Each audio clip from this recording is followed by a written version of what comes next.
Hi, we're back again with yet another video clip on the historical development of the doctrine of the Trinity. Today we want to talk about one of my favorite words in all of theology, and that word is perichoresis. What? That's right, perichoresis. We're going to talk about how this word becomes a very important word in the development of the Trinitarian ideal of the church. The first person to use the word perichoresis was Gregory of Nazianzus, but he used it to describe the way that the divine and the human come together in Jesus. Now, I want to take just a moment and briefly define the word perichoresis for you. It comes from two words in Greek, peri, which means around, and chora, which means to invite in or to envelop. So the idea of perichoresis is to bring one into one's circle. Now that's not an exact and hard and fast definition, but it kind of gives us an idea of what the word means. Many folks think that the word comes from the word chora, which is a short O in Greek, which means to coordinate or to choreograph, like a choreographer. So a lot of people talk of the Trinity as the divine dance, which is not etymologically accurate. The word chora longo, to make room for, is the right etymology. So that perichoresis then is, in Trinitarian language, the idea of mutual indwelling and active participation in the other. I wrote a book on perichoresis as far as that goes, and that was my research for my doctoral dissertation. So I'm familiar with the word and I enjoy talking about it. What I'm going to do today is I'm going to do a lot of quotes from folks to help you to see the importance of this word. It was first used by, like I said, by Gregory of Nazianzus, but it was first used in a Trinitarian context by John of Damascus in his On the Orthodox Faith, the great Eastern Orthodox summary of the teaching of the Fathers that arose out of the 8th century. If I may read some quotes to you. In the words of Roderick Loop, I hope I said his name correctly, in his book, The Renewal of Trinitarian Theology, if today's devotees of Trinitarian theology learn only one technical term, perichoresis should be it. Not only does it go a great distance toward describing the immanent Trinity, remember that is the Trinity in itself, it also has implications for personal and social ethics, for family life, for politics, even for aesthetics, and the theology of Christian worship. T.F. Torrance, who is one of my favorite theologians of all time, and I would recommend you getting your hands on anything he wrote, explains Athanasius' conception of what would later be called perichoresis. There's Athanasius again. He's important. You're going to hear a lot about him. You already have, but you're going to hear more.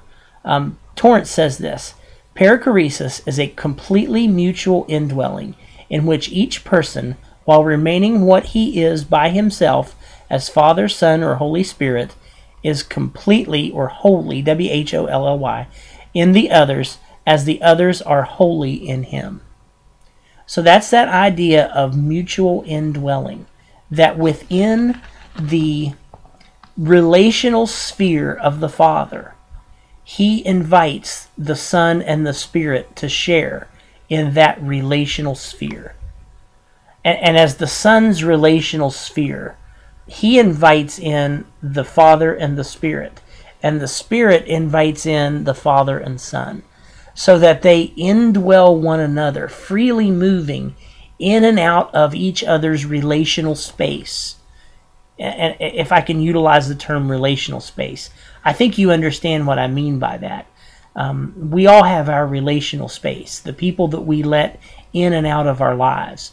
But the Father and Son and Spirit, because they are God and because they are fully united, without sin, one nature, perfect in and of themselves, they can move in and out of each other's relational space at will, because they're free to do so, and they're always being welcomed by the others. That's what we're talking about. James Womack, in his paper, Comparison of Perichoresis, says that perichoresis comes from the Greek word choreo, meaning to go, extend, or contain. When combined with the prefix peri, the verb expresses a sense of complete interpenetration or coherence. Again, here's Torrance again. Perichoresis is spelled with an omega, not an omicron. That's the long O. With the omega, perichoresis means making room or space, mutual containing or cohering within one another.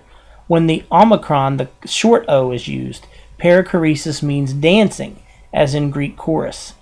So these people today talk about the cosmic dance. I think that's foolishness. I love T.F. Torrance. He's great. He's all that in a bag of chips when it comes to theology. He's hard to read, but he's just fantastic. Plenty in the Bible about perichoresis. We see it in the language of the Father and the Son. I am in the Father is in me. Let them be one in us as you and I, Father, are one in each other. John 10:38, 14:10, 17:3, 17:21-23, Romans 8:9-11 are just a smattering of biblical texts that discuss this concept of perichoresis.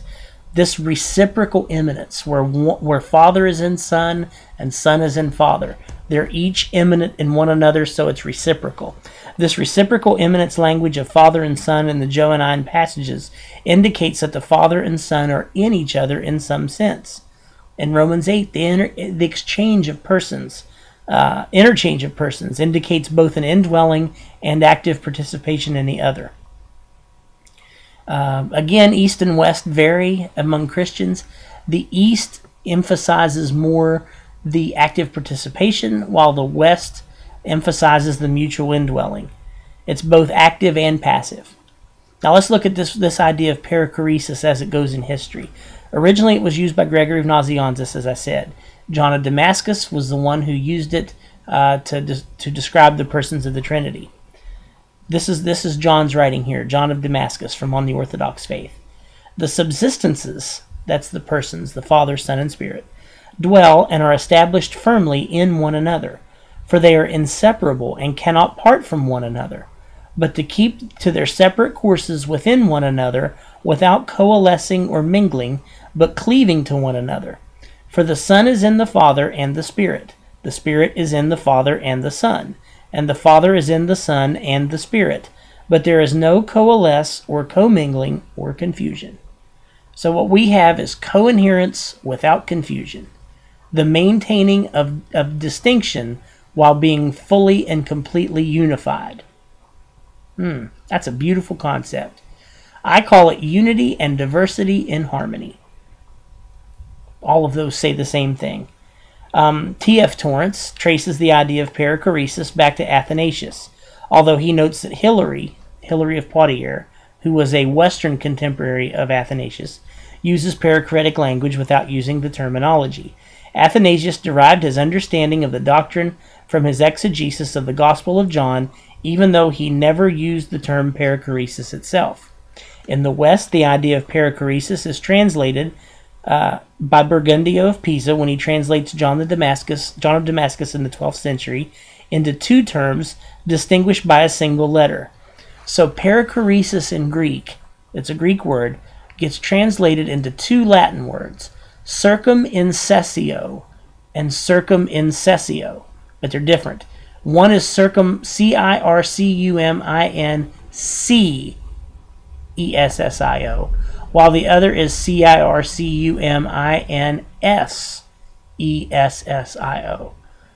One is active, one is static, one is dynamic.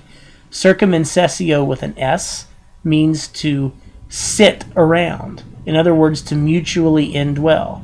While circumincessio with a C comes from the word to cut, which means that each of the persons cuts into the lives of the others. So the idea of perichoresis in Greek holds both that static and active component. The static mutual indwelling and the active participation of one another. and it gets translated into 2 Latin words, which I think is really cool. To say it this way, the Latin words show the 2 meanings inherent in the richer Greek term perichoresis. According to James Womack, the former term denotes the dynamic circulation of the Trinitarian life, that's circumcessio with an S, while the latter emphasizes the abiding, I'm sorry, that was circumcessio with a C, and while the latter emphasizes the abiding reality of that life, that is circumcessio with an S. The doctrine of perichoresis was officially recognized by the Roman Catholic Church at the Council of Florence in 1442. The statement issued there is this, quote, and this is directly from the canons of the Council of Florence: "The 3 persons are one God, not 3 gods, because they share one substance, one essence, one nature, one divinity, one immensity, one everything." Hear Augustine in that. Sorry, I whispered. I should say it out loud. Do you hear Augustine in that? Where there is no opposition of relation. Because of this unity, the Father is entirely in the Son, entirely in the Holy Spirit. The Son is entirely in the Father, entirely in the Holy Spirit, and the Holy Spirit is entirely in the Father, entirely in the Son.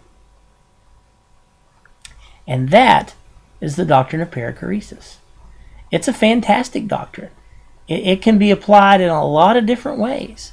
It can be applied Christologically. It can be applied soteriologically, which is the substance of what I wrote a book on. We'll talk about that when we talk about salvation, though. But that's the doctrine of perichoresis. It's a beautiful, wonderful doctrine that I just dearly love. But it has its roots in the interior, mutual, indwelling, and active participation of the Father, the Son, and the Holy Spirit, eternally and always and forever and ever in the Godhead. We'll come back with our last piece of our last clip on the history of the development of the doctrine of the Trinity here in just a few moments. So I hope you're enjoying it. I know I am. Thanks, and we'll see you soon. Bye.